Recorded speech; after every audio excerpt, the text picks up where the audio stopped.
Gubernur Jawa Barat Deddy Mulyadi menegaskan pihaknya melakukan evaluasi menyeluruh terhadap penyelenggara program makan bergizi gratis usai tingginya kasus keracunan di Jawa Barat.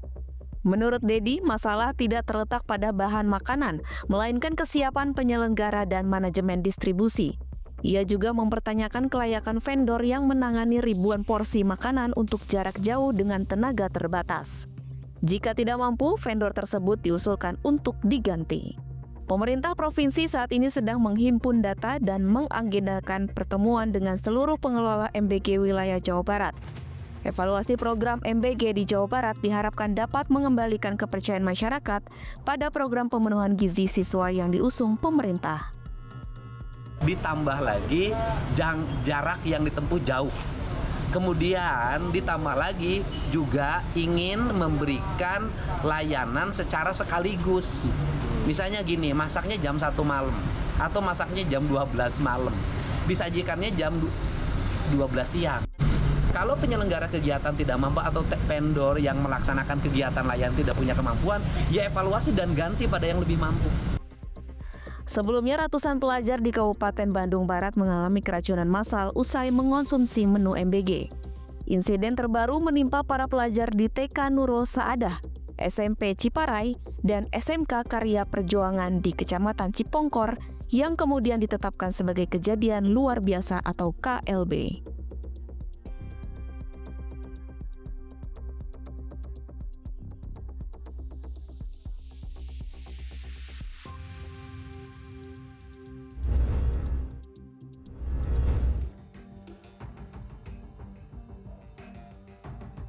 Kepolisian Republik Indonesia telah menetapkan 959 tersangka pelaku kerusuhan dalam aksi unjuk rasa di berbagai daerah di Indonesia pada akhir Agustus lalu.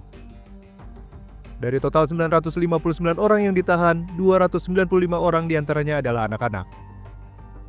Ketua Komisi Perlindungan Anak Indonesia Margaret Aliatul Maimunah dalam konferensi pers mengatakan, pihaknya mendorong agar upaya pengamanan dan penegakan hukum terhadap tersangka anak tidak boleh keluar dari perspektif perlindungan anak.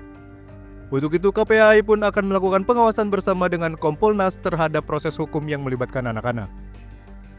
Tentu dari pihak KPAI akan terus melakukan upaya pengawasan, terutama di 11 Polda yang tadi memang terdapat anak yang masih berproses di sana, dan tentu pengawasan kami adalah pengawasan agar selama proses ini itu Polri tetap menjaga dan berlandaskan pada peraturan perundang-undangan terkait dalam memperlakukan anak.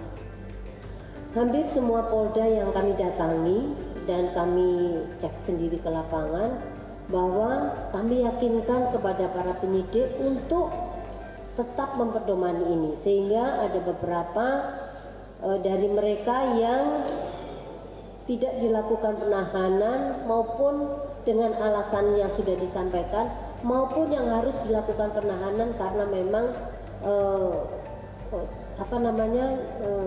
perbuatannya yang menyebabkan dia dilakukan penahanan. Dari 295 anak yang ditetapkan sebagai tersangka, 68 diantaranya kini telah diberikan diversi berupa mekanisme penyelesaian perkara di luar proses peradilan sesuai Undang-Undang Sistem Peradilan Pidana Anak. Sementara 56 anak lainnya kini telah masuk tahap penyerahan ke kejaksaan dan 6 anak lainnya berkasnya telah lengkap.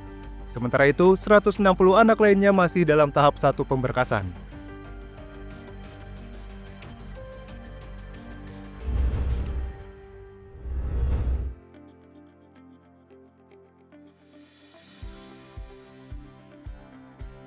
Penerbit Erlangga pada Kamis 25 September meluncurkan buku referensi terbarunya Atlas Indonesia dan Dunia di gelaran Indonesia International Book Fair 2025. Buku Atlas Indonesia dan Dunia diluncurkan dalam acara diskusi bertema Peta sebagai Alat Belajar di panggung utama IIBF 2025 di Jakarta International Convention Center Senayan. Peluncuran buku referensi ini menandai langkah penting yang dilakukan oleh penerbit Erlangga dalam menyediakan referensi komprehensif yang memuat peta keanekaragaman alam dan budaya. Tidak hanya itu, buku Atlas Indonesia dan Dunia ini juga menyajikan fakta geografis hingga isu-isu lingkungan di berbagai wilayah Indonesia dan dunia. Event kali ini sangat luar biasa dan sangat menginspirasi buat kita semua karena apa yang di-launching oleh Herlangga terkait dengan Atlas Indonesia dan Dunia itu menjadikan sebuah referensi kami untuk mengenal tentang Indonesia, terutama geospasial, literasi geospasial yang ini mungkin sangat jarang sekali di masyarakat terkait dengan geospasialnya. Nah, dengan adanya Atlas Indonesia dan Dunia itu menjadikan sarana bagi kami ya untuk bisa mensosialisasikan bagaimana pentingnya literasi geospasial dan pemahaman untuk kita semuanya. Saya merasa sangat senang ya hari ini saya melihat antusias dari pengunjung IIBF, kemudian bagaimana peserta acara launching hari ini sepertinya sangat tertarik dengan Atlas ini. Dan acara yang luar biasa yang dikerjakan oleh tim Erlangga ya. Semoga dengan adanya acara ini misi kita untuk meningkatkan geoliterasi di negara kita Indonesia tercinta ini bisa terwujud. Iya, memang ini juga sesuatu yang baru gitu ya, Atlas yang memberikan materi terkait geospasial. Tapi kelebihan dari penerbit Erlangga adalah bukan hanya peta yang ditampilkan, tapi juga ada informasi terkait setiap provinsi. Mulai dari tempat-tempat yang menarik, kemudian hewan-hewannya, dan berbagai hal data fakta terkait tiap provinsi. Jadi buku Atlas Indonesia dan Dunia ini bukan hanya terkait dengan peta, tapi juga terkait dengan informasi-informasi lainnya tadi. Buku Atlas Indonesia dan Dunia sudah dapat diperoleh langsung di booth Erlangga selama IIBF 2025 di Assembly Hall JCC Senayan. Tidak hanya itu, di IIBF 2025 ini, pengunjung juga bisa menemukan berbagai koleksi buku terbaru Erlangga lainnya dengan program menarik sepanjang pameran. Dari Jakarta, Billy Yoga dan Hafiz Albar melaporkan.